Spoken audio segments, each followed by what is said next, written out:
मोर्चामध्ये सहभागी होण्यासाठी आवाहन केलं जाते. राष्ट्रवादी शरद पवार गटानं देखील आता आपण या सगळ्या मोर्चामध्ये सहभागी होणार असल्याचं. बघ, कोण कोणाला आवाहन करतं, कोण कोणाबरोबर राहतं, ते मोर्चात राहतं का मोर्चा बाहेर राहतं, हे सगळं महत्वाचा मुद्दा नाही.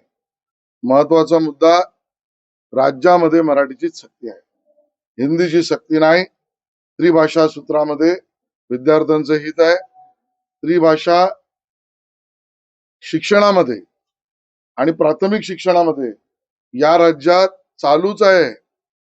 जी अन्य माध्यमांच्या शाळा राज्याच्या आहेत, म्हणजे स्टेट बोर्डाच्या, एडेड आणि बरोबरीने सेल्फ फायनान्स, या तिन्ही मध्ये आजही राज्यामध्ये 3 भाषा शिकवली जाते. याचा थोडा अभ्यास या मंडळींनी करावा. याच राज्यामध्ये IGSC, ICSC, IB, Cambridge, CBSE माझीच मराठी मुलं महाराष्ट्रातली 3 भाषा शिकतायत. त्यामुळे नवीन काही चालू नाहीये. म्हणून म्हटलंय अनाकलनीय अनाठी आहे.